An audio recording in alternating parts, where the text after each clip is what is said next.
kwanza tumshukuru Bwana wetu ambaye ametufikisha hapa. Kandi duhumurize uwari we wese wabonye umwanya wo kugera hano. Na acha tuweze kumfariji yeyote ambaye ameweza kufika hapa. Umuntu ni wa bose, mtu ni wa kila mtu. Rero wageze ahangaha wese uyu muntu yaruwe. Yeyote ambaye amekuja hapa marehemu mtu wako. Kandi abahageze bose ni muhumure, Yesu yanesheje isi. Na nyote ambao mmekuja mfarijike, Yesu ameshinda ulimwengu. Twaje aha mu buryo bubiri. Tumekuja hapa kwa jinsi ama namna mbili. Twaje mu buryo bwo mu mubiri, tumekuja kimwili, twaje no mu buryo bwo mu mwuka. Na tumekuja kwa namna ya kiroho. Mu buryo bwo mu mubiri, kwa namna ya kimwili, dufite agahinda kenshi. Tuna uchungu mwingi sana. Turababaye cyane. Tumehuzunika sana. Tubabajwe no kubura umuntu ukiri muto. Tumehuzunika kwa kumpoteza kijana mdogo. Tubabajwe n'umuntu w'umujambere. Tumehuzunika kwa kumkosa kijana ambaye ana maendeleo. Tubabajwe no kubura inshuti n'umuvandimwe. Tumehuzunika kwa kukosa rafiki na ndugu. Cyakabiri tukababazwa nuko azize akarengane. Mara tena tumeweza kuhuzunika kwa sababu amekufa kwa sababu yeye hana yule kumpea haki. Cyagatatu tubabajwe nuko aguye hanze y'igihugu cye. Jambo lingine tumehuzunika kwa sababu amekufa akiwa nje ya nchi yake.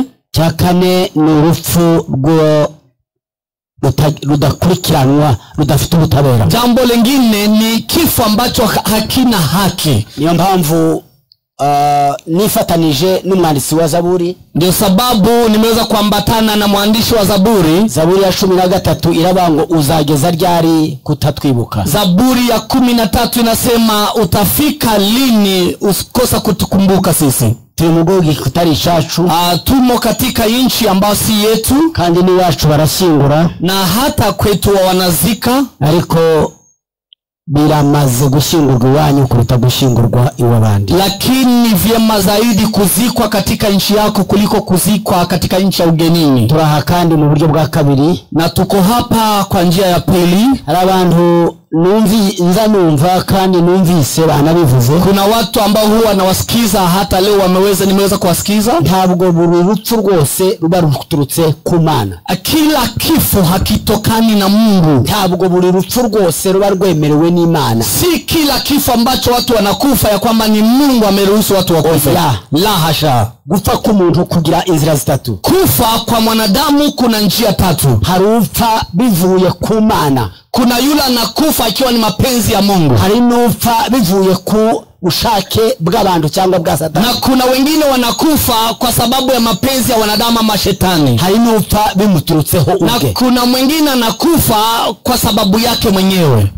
Lero buri kintu numukaze mu cyatribiwa ku Mana. Na msiweke mauti ama kifo chote ya kwamba ni Mungu ambaye ametenda hivyo. Ndirike Imana n'umwicanyi. Inamaanisha Mungu anaua. Yaduhaye ubugingo. Mungu ametupea uhai. Aduha kuba ku isi. Na katukabidhi kuishi katika ulimwengu. Satani ndashaka ko tuba ku isi. Shetani hapendi ili tuishi katika dunia. Hari n'abadashaka n'abandi bantu badashaka. Na kuna hata wanadamu wengine hawahitaji wengine waendelee kuishi. Hari n'abikenyu babonyine. Kuna wengine wanakufa kifo cha ghafla kwa sababu yao peke yao. Dusome amagambo makeya Imana yansize ku mutima. Tutasoma maneno mafupi ambayo Mungu ameweka katika moyo wangu. Ndabaravuga igitabo cy'intangiriro. Kitabu cha Mwanzo, mtu anisaidie. Igitabo cy'intangiriro.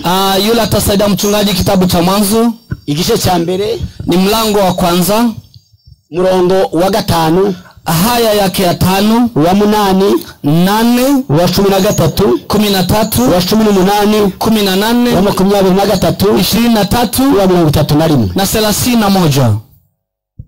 Igice cya mbere murongo wa 5. Yego. Haravuga ngo Imana yita umuco amanywa, umwijima iwita ijoro, buragoroba buraca, uwo ni wo munsi wa mbere. Umurongo wa 8. Imana yita iryo sanzure ijuru, buragoroba buraca, uwo ni umunsi wa kabiri. 13, buragoroba buraca, uwo ni umunsi wa gatatu. 18, kandi bitegeka amanywa n'ijoro bitandukanye, umuco n'umwijima, Imana ibona ko ari byiza. 21 komeza 21.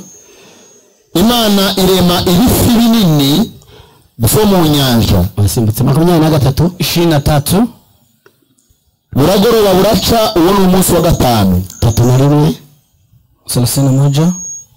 Imana ireba ivyo yaremye byose nuko byari byiza cyane. Buragoroba buraca uwo ni umunsi wa gatandatu. Ibyakozwe n'intumwa 27:29. Matendo ya Mitume 27:29. Zakozwe 27 29. 29. Aravuga ngo kandi kuko batinyaga gusekura ku ntaza bajugunya mu mazi inyuma y'inkuge ibyuma 4 byo gutsika bifuza ko buca. Reka numwanya mutoya duhawe tuganire gutsika umutima ugategereza ko bucya. Acha tuzungumze kwa muda mfupi kuhusu nanga ambayo inaweza kuwa katika moyo wako. Kuweka nanga. Gusika ubwato ugategereza ko bucya. Nanga ambayo inashikilia meli ndiposa ifike asubuhi. Ubuzima bugereranywa n'ibintu bibiri. Maisha yanafananishwa na vitu viwili. Ubuzima bugereranyijwe n'ubwato.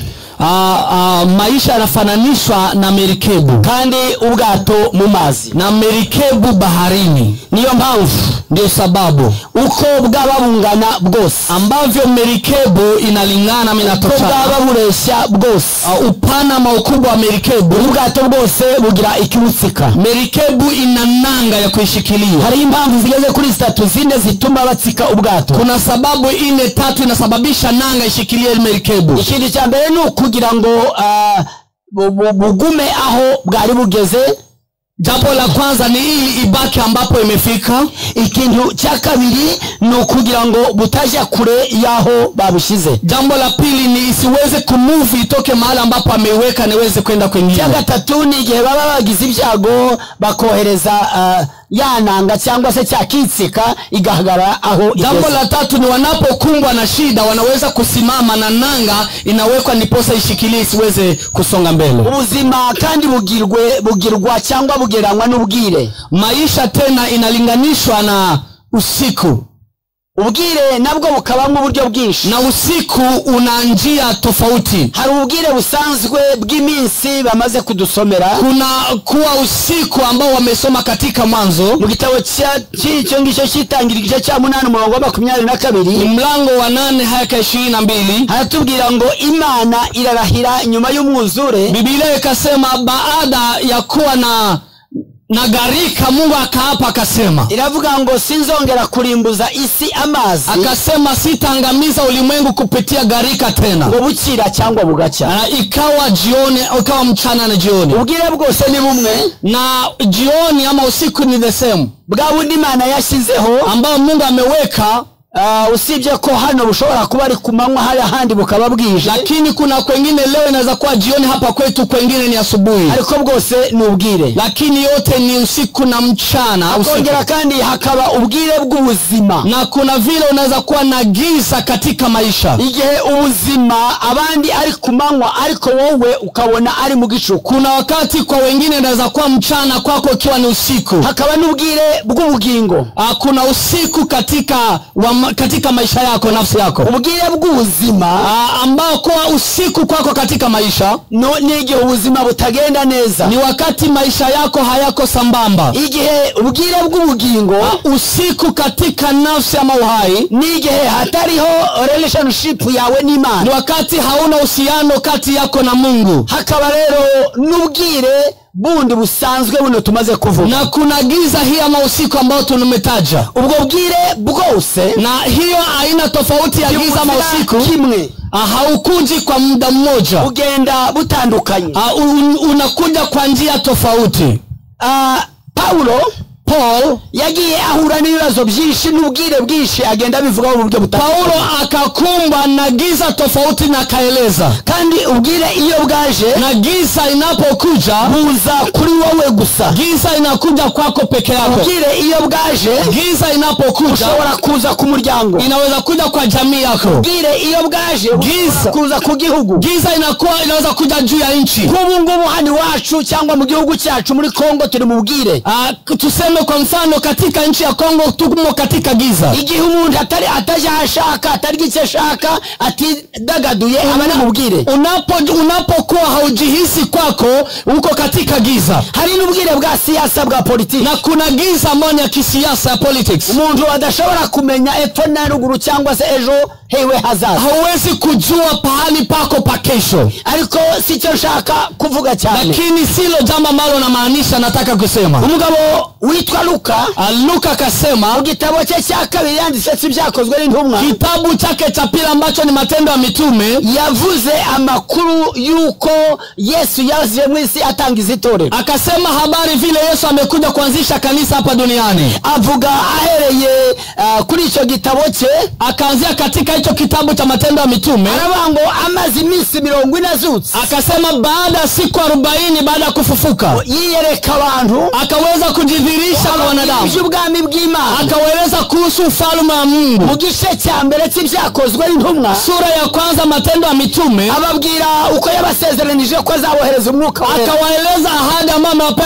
ya kwamba atawatumia Roho Mtakatifu. Gice cya kabiri avuga gusohora kw'iryo sezerano. Sura ya pili akasema kwamba agano hilo litatimia. Mu gice cya gatatu na sura ya tatu ababwira imbaraga z'iryo sezerano. Akawaeleza nguvu za agano na ahadi amewapea. Gice cya kane ni sura ya 4 ababwira ibigeragezo by'iryo sezerano. Akamwambia majaribu ya agano amewapea. Mu gice cya gatanu sura ya 5 ababwira imbaraga z'Imana hejuru y'iryo sezerano. Akawaeleza nguvu za Mungu juu ya agano na ahadi. Gice cya gatandatu sura ya 6 ababwira administration y'iryo sezerano. Akawaeleza administration ya ahadi hiyo. Gice cya karindwi sura ya 7 ababwira abahamya b'iryo sezerano. Akawaeleza mashahidi wa ahadi hiyo. Gice cya 8 sura ya 8 ababwira gushyirwa mu bikorwa kw'iryo sezerano. Akawaeleza kuweka katika matendo ahadi hiyo. Gice cya 9 sura ya 9 ababwira abagabo yahagurukije kugira ngo basohoze iryo sezerano. Akawaeleza wanaume ambao wamesimamisha ndiposa watimize ahadi. Gice cya 10 sura ya 10 avuga ko atari abatoya gusa n'aboroheje ahubwo n'abakomeye. Akasema kwamba sio wanyonga wale wenye nguvu, ya kwamba ni watu wote. Mu gice cya 12 sura ya 12 ababwira ko abami bazazira iryo sezerano. Akasema kwamba wafalme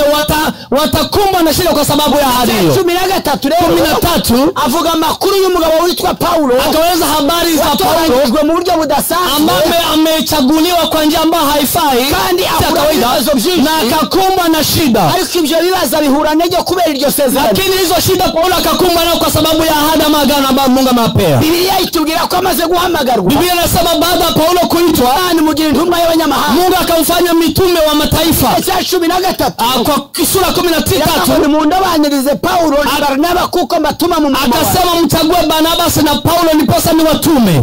Cya 13 ni cya 14 batangira urugendo rw'ivuga butumwa. Sura 13-14 wakaanza kazi ya injili. Ubwo iryo vuga butumwa rivuga muri Aziya gusa. Wakahudumu katika nchi ya Asia.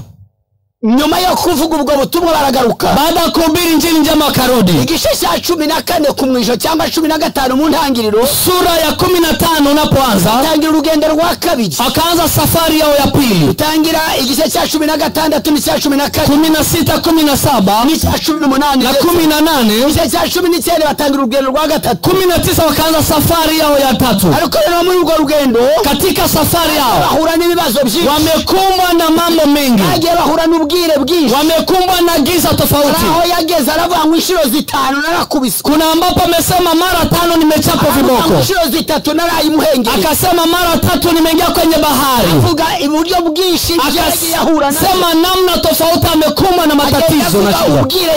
Akasema aina ya usiku ya giza amekumbwa nayo. Avuga na manywa yahuye. Na akasema hata mchana ambaye umempata. Ubuzima nuko bukora. Katika maisha ni hivyo. Umukobwa witwa Sebiera, msichana ambaye anaitwa Sebiera, yaravuze ngo la terre est une scène où chacun joue sa part et laisse sa place aux autres. Akasema dunia inazunguka. Arabango ubuzima Maisha bumeze nka abakigiwa mu kibuga cy'umupira. Kama hata wanasoka ambao wako katika uwanja. Ngo aho buri muntu akina iminota yarangira akavamo. Ambayo yote anacheza na dakika zake zinapoisha anaenda. Muslimu yakinnye umwanya we. Muslimu amecheza wakati wake. Yarangije umwanya we. Na amekamilisha muda wake. Tuzo usigaye ni mbali mirungu. Hatujui kama ni mpasta ambaye amebaki. Sijui kama ni utafuata atakufa. Sinzi ni mbali nanje wayivuga. Sijui kama ni mimi ambaye nitafuata huyu. Ko buri muntu wese afite umwanya we. Yeyote ana muda wake. Zabusa kose. Vile ambavyo siku itafanana. Sura yako ufite bwose. Ujuzi unayo. Shakube munini nka Nelson. Uwe mkubwa kama Nelson. Ushakube muremure nkawe. Uwe mrefu kama yeye. Ushakugire ubwenge bwishi. Uwe ni mtu wa akili. Ushake wambare kola. Uvae kola. Ushake wambare ibirenge. Uwe tembea na miguu bila viatu. Ikintu cha nyuma arabango enfin mon tour est là. Akasema mwisho Igifaransa charage. Iherezo rya byose igihe cyanjye kirahari. Mwishowe kuna mwisho wangu. Paulo arazi ko igihe cye gihari. Alikuwa anajua siku yake ipo. Akora ijoro na manywa. Akafanya usiku na mchana. Biblia iratubwira ngo akasema ari Yerusalemu. Akiwa Yerusalemu baramufata akamshika. Bamuziza ibyo yari kwavuga. Kwa sababu ya mama alikuwa anahubiri anashuhudia. Wafarisayo bangaga Paulo ku bintu byinshi. Walikuwa wakimchukia Paulo kwa mambo mengi. Ibyo bamurega bigeze kuri 21. Kuna mashtaka 21 walikuwa wanamshtaka. Hata na 7 nyingine ambayo ilikuwa inafanya mchukie. Bivuga dufite umwanya. Tutazungumza haya tukiwa na muda. Muri ibyo byose bamwangiraga. Kwa hayo yote ambayo alikuwa anamchukia Paulo. Yeyitaga intumwa atari we. Yeye alikuwa akijiita mtume na Yesu mtume. Kandi nuko yaje kuvuga irindi dini ry'inzaduka. Eti ya kwamba ameleta dini nyingine ambayo hawako nayo. Uko yari yarabonye Imana. Lakini kwa sababu alikuwa amemuona Mungu. Yarahamagawe. Alikuwa ameitwa. Atangira kuvuga Yesu wabamba. Akakuzungumza kuhusu Yesu ambaye amesulubiwa. Paulo yaje kuvuga hanyuma. Ambayo Paulo amezungumza. Aravuga ngo kubatamwizera ni jiwe la kushupaza. Akasema kwa wale ambao hamwamini ni jiwe ya kushupaza. Alikuwa anavuga ngo kwa wanao muamini. Aravuga ngo kwa bizera ya Mungu. Ni mbaraga zima. Bapagana Bayuda. Hiyo ndio shida alikuwa naona Wayahudi. Bituma bamufata. Ikawafanya ashikwe. Amara imyaka 2. Akamaliza miaka 2. Kuburana Kaisaria. Wakimpeleka kwenye mahakama. Gera maze kuburana. Baada ya kuwa na mahakama. Wakampata akiwa hana mashtaka yote. Ngo bareka bamukubita asigaye bamureko. Wakasema achapwe na achiliwe. Gera aryamye nijoro. Alipokuwa kilala usiku. Irambwira ngo. Biblia inasema. Imana iramubwira ngo ntutinye kuvuga. Mungu kama usiogope kushuhudia. Kubabaje kumubiri. Hata kama ni uchungu katika mwili. Uracyahagara ni Roma. Lakini utasimama hata Uromani. Kazavuga. Hata utahubiri Injili. Iravuga ngo. Biblia inasema. Yebari mu rukiko. Walipokuwa wako katika kotini akainua mkono. Aravuga ati ndajuriye kuri Kaisari. Akasema nimeapili kwa Kaisari. Kiyo wajuriraga. Ukiwa umeapili nubwo urubanza wabaga warutsinze. Hata kama umeshinda wagombaga kugenda. Unakata rufaa ungeenda. Kuko yabisabye kwa sababu ameomba kukata rufaa. Baramutegura. Akamwandaa. Bamutegurirana n'abandi basirikare. Wakamwandaa na wanajeshi wengine. Bamutegurirana n'izindi mfungwa. Wakaandaa na wafungwa wengine. Bose bari 276. 266. Bafata 76. Ameza 8. Wakachukua miezi 8 katika bahari ya Adria. Nuko Biblia iratubwira ngo bafata urugendo baragenda. Biblia wakachukua safari wakaenda. Miezi 8. Kwa miezi 8 walipokuwa katika safari. Urugendo dufite rwo kuva tuvutse kugeza inalinganishwa na safari tangu tuzaliwe hadi mwisho. Gereranyijwe n'imirimo naho tugenda tunyura buri munsi. Inafananishwa na safari tunayo. Biblia iravuga ngo bagendaga ngo basekura ku ntaza. Biblia inasema walikuwa wakigonga kwenye mwamba. Bagenda banyura kuturwa. Walikuwa wakifika kwenye mlima tofauti. Hose ngo bagendaga bikinga kuturwa. Walikuwa wakijikinga ngo kugira ngo barebe ko bagera iyo bagenda. Ndiposa waweze kufika ambapo wanaenda. Ariko uyu munsi cyo nshaka kuvuga. Maana kila ambacho namaanisha. Ndavuga akadu gato ibintu abantu baza bahura nabyo. Nitazungumza yale ambayo tunakumbwa nao katika maisha. Ari mu nzira. Paulo akiwa katika safari. Miraba myinshi. Akakumbwa na dhoruba tofauti. Yari yo kubabuza. Ni dhoruba ya kuwakataza ili wasiende. Dhoruba ni aina mingi. Walikuwa wakijikinga. Dhoruba inapita. wanabadilika. Wakenda napokusudia kuendelea na mawingu yanabadilika. Kama vile wingu ilikuwa inabadilika, ikafanya wajifunze namna. Tuna shida ya safari ya kwenda mbinguni. Tumeshindwa kujifunza kujua.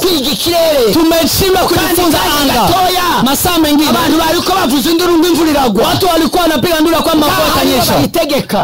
Hazifu nyinyi ndio mnaweza kuamuru mvua. Na tumeamuru mvua katika jina la Yesu haitanyesha, tuko hapa. Itanyesha tukawa tumetoka hapa. Mugendere kujambo mbabwiye. Muamini neno hili ambalo nimesema. Na mimi Mungu mwindi ambaye amenikabidhi kuongea hivi. Muamini hivyo.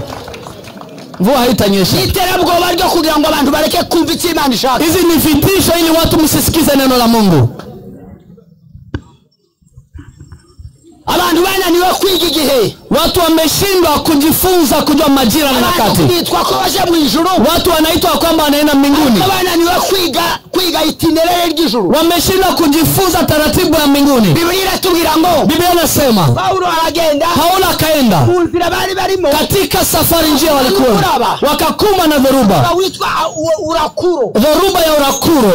Umuraba witwa urakuro. Dhoruba ambayo inaitwa hivyo wari umuraba, ilikuwa ni dhoruba ambayo imetoka pande zote. Intego yao Na sababu ilikuwa ili wisuke mu bwato uweze kuingia katika bahari bashe kurengera na merikebu iweze kuzama. Paulo arababwira ngo, Paulo akasema umuyaga uraremereye, dhoruba hii ina nguvu, mwitonde mu rugendo, lakini mtembee pole pole katika safari. Dhoruba ya urakuro indwara turwara nazo, maradhi inatukumba, ni mfu duhura nazo, ni vifo ama mauti, ubuzima duhura ni maisha ambayo tunakumbana nayo. Biblia irambwira ngo, lakini Biblia inasema muri iyo nyanja walipofika katika bahari baada ya kuona dhoruba wakasema kuko dushobora enendeni pole pole tusiangamie. Iyo umuraba uteye dhoruba inapowakumba, umuraba wa urakuro, dhoruba wa urakuro inapowakumba, unatoka pembe zote, unatoka kulia, kushoto, uturuka imbere, mbele na nyuma. Intego ni ukugira ngo tuzike, lengo ni ili tuzame. Paulo yaravuze ngo, Paulo akasema tumeweza kuzingirwa pande zote, tumezingirwa, lakini tunajua ya kwamba hakuna vile ambavyo tutakuwa. Paulo akasema turi muri iyi nyanja, tuko katika bahari, sivyo gusivyo twikoreye, isipokuwa yale ambayo tumebeba, isipokuwa mizigo ambayo tumebeba, lakini kufarijika hakuna yule atangamia. Amen. Turagoswe impande zose, tumeweza kuzingirwa, shaba dukunda, tumepoteza wapendwa, turabura abana bacu, tunakosa watoto wetu, lakini farijikeni, maisha yetu yamelindwa na Mungu. Maisha yetu yamelindwa na Mungu. Maisha yetu yamelindwa na Mungu. Wakakuma na dhoruba ya pili uitwa umugaru. Dhoruba inaitwa mugaru. Umugaru Iyo dhoruba ni umuyaga uduturuka imbere, ni dhoruba ambayo inakuja kutoka mbele, uza gukomeza, ambayo inatukataza kuendelea mbele, uza kugenda imbere, ambayo inatuzuia kwenda mbele. Bari munini inakuja ikitoka mbele ikiwa kubwa sana, na tunaweza kupigia katika dhoruba hiyo na tunafika kwamba tumeangamia. Hawa uyu ni umugaru, mmepoteza ndugu. Ini dhoruba ambayo imetoka mbele, ambayo inafanya mkose kuona mbele ambapo mnaenda, na mnafika hata mtasonga mbele. Biblia inavuga ngo, Biblia imesema, Biblia Paulo Yesu yaravuze ngo, Yesu akasema ni muhumure turi kumwe nawe muri nyanja, farijikeni tukiwa pamoja na nyinyi katika bahari, hakuna chochote ambacho kitawatendekea. Hiyo dhoruba tubuza kugenda imbere, dhoruba inatuzuia kusonga mbele, inaturudisha nyuma. Lakini Biblia nubwo nanyura mu gikombe hata nipite katika bonde la mauti sitaogopa mabaya, kwa sababu gongo lako na fimbo lako itanifariji. Nubwo nanyura mu gikombe, hata kama nipite katika bonde la mauti. Yobu yaravuze ngo, Ayuba akasema imani yangu bado nashikilia, bado tunaona ngambo, tunaendelea kusonga mbele, tunaweza kwa sababu ya matumaini. Mtoto wa Kora akasema, Zaburi ya 84, Zaburi ya 84, nubwo nanyura hata kama nipite gikombe cha Baka, katika bonde la Baka. Baka ni gikombe, ni bonde ariko kibuza abantu kureba, ambayo inazuia watu watu kuona mbele, ariko Biblia yavuze ngo lakini Biblia imesema uko bimeze kose hata iwe umutini utatoha, hata kama tukose hingira ubusinzara mimea ikose kuzaa katika shamba, hakuna sababu yoyote ambayo itafanya tukose kufurahi wokovu. Imani ishimwe. Umuyaga wa gatatu, dhoruba ya tatu, umuyaga w'igihuhusi. ni dhoruba Umuyaga w'igihuhusi ile kubwa sana, umuyaga uza mu gishuku, ni dhoruba ambayo inakuja usiku, turutse nyuma, dhoruba ambayo inatoka nyuma, ambayo inataka kuifanya merikebu izame ya mbele, utubuza kugenda, inatuzuia kusonga mbele, uwo hirya no hino ya pande ikula na kushoto, kutuzitsa, inataka tuzame. ariko uyu nguyu Lakini dhoruba nyingine shaka kutwihutisha, inataka tusonge mbele, geriyo tuja, tufika ambapo tunafika, ariko tutagiye tuja bila kusonga na twende ambapo tunataka kwenda. turuka inyuma, Inatoka nyuma urashaka kutubirindura, na unataka kutuzamisha. ni kubuzima bumeze. Hivyo ndivyo maisha yalivyo. Iratubwira ngo Biblia inasema aho gusa sio hapo tu, banyuze no kukirwa, wakapita hata kwenye Patmos, ziwa, banyuze no kubirwa, wamehapita katika ziwa tofauti, ukirwa cha Kupuro, wakapita kwenye ziwa la Kupuro, banyura ku cha Kinido, ziwa la Kinido, banyura ku cha Crete, ziwa la Crete, banyurwa no ku cha Claudia, ziwa la Claudia. Biblia iravuga ngo Biblia inasema aho banyuzeho, ambapo wamepitia, aho banyuzeho, ambapo popote ambapo walipitia walikuwa na ahadi, bari bafite isezerano, walikuwa na ahadi. Biblia iravuga ngo Biblia inasema uko muzagenda kose, ambavyo mnatembea, 276 276 bashyize mu kuboko kwawe, nimeweka katika mikono yako Paulo, ukiri kumwe nabo na ukiwa pamoja na wao ntacyo bazaba, hawatakuwa chochote. turacyari kumwe n'isezerano, Wandugu, bado tuko pamoja na ahadi ya Mungu, tuzaba, tutakuwa chochote, ntacyo tuzaba, hakuna shida yote ambayo itatupata. Maisha yetu yamelindwa na Mungu, ubugingo bwacu buracyari, nafsi yetu nzima yote imelindwa na Mungu. kuko rero abantu bafite ubwoba, Kwa sababu watu mna hofu. Paulo arababwira ngo, akawaambia ubwo bimeze gutya, kwa sababu ili mambo yako hivyo, ufate ivyuma 4, chukueni vyuma 4, ni mubite mu nyanja, nanga wakarusha kwenye bahari, asigaye mutegereze ko buca, ndiposa mungoje ifika asubuhi. ufite ivyuma 4, tuna nanga ya aina 4, dutegereze ko buca, tutaweza kuweka ndiposa tungoje asubuhi, tutegereze ko Imana yatubwiye igisoko, tungoje mapenzi ya Bwana yatimie. Ibyo vyuma 4 hizo aina nanga, ni ukwizera, kwanza ni nanga ya imani, ni ukumenya rwose, imani ni kujua hakika uko yavuze itabesha, ya kwamba Mungu ambaye ametuahidi hadanganyi. kumenya rwose, imani ni kujua hakika uko abo twasindiriye bazazuka, ya kwamba wale ambao wamesinzia watafufuka. ni ukumenya rwose, imani ni kujua hakika turi hano kandi tuzaja handi, ya kwamba tuko hapa lakini tutaenda kwingine, hata ni furaha. Biblia inavuga ngo, Biblia inasema kwishima ni imbaraga zacu, tufurahe na nguvu zetu. Igihe cha 8 murongo wa 10 katika Nehemia 8:10, uboneka babaye kusio yule ambaye atadhirika akiwa na huzuni, kwa sababu hii ni siku ya Bwana na furaha ya Mungu ndizo nguvu zetu. Jambo la tatu ni tumaini. Tubifite nk'igitsi ku mutima, tunatumaini kama nanga, tukiwa na matumaini tunajua hata kama tunahuzunika hapa, kesho tutakuwa na furaha. Jambo la mwisho ni kuweza kuimarika. Heri wale ambao wanasimama imara katika majaribu. Mnapokubaliwa na Mungu mtapewa taji la uzima. Mambo matatu ya mwisho. Uyu munsi, siku ya leo, ni musilimu, ni ndugu musilimu, kandi uyu munsi, na siku ya leo waje kumuvuga bwa nyuma, tumekuja kuzungumza kuhusu yeye mara mwisho. Bana twese baje tumuhereka, sote tumekuja kushuhudia huyu. Wibaze ibintu bitatu, ujiulize mambo matatu. Niki wamariye umunsi tuzakuzana hano, siku ambao watakuleta hapa. Wibaze ngo se umunsi bazanzana hano, ujiulize siku ambao nitaletwa hapa bazavuga iki na Maria, watu watashuhudia nini ambao nimetendea wengine. Bazavuga iki, ni ushuhuda upi kuche na Maria bandi ambao watatoa kuhusu manufaa yako kwa wanadamu wengine. Icyakabiri, jambo la pili, bazavuga iki kucho wungu yabandi, watashuhudia nini kuhusu faida yako kwa wengine. Alicho wabamariye mu mubiri, kuna yale ambao umekuwa na manufaa kimwili, alicho wabunguye muri mind zabo, kuna faida kwa njia ya akili. Icyagatatu, kuna jambo la tatu, wabaye icyitegererezo ki, faida ya kuwa kielelezo.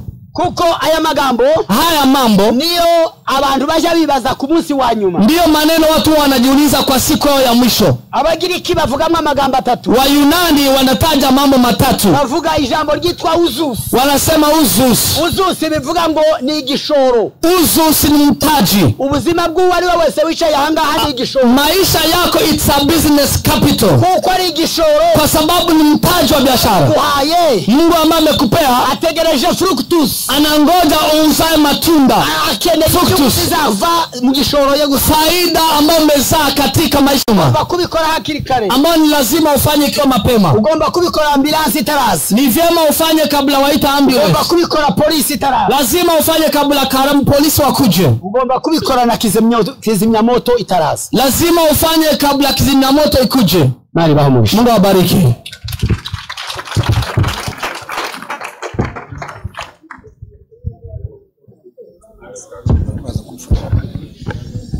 Reka twonge jambo ry'Imana, amashi menshi cyane. Tupige neno la Mungu makofi sana.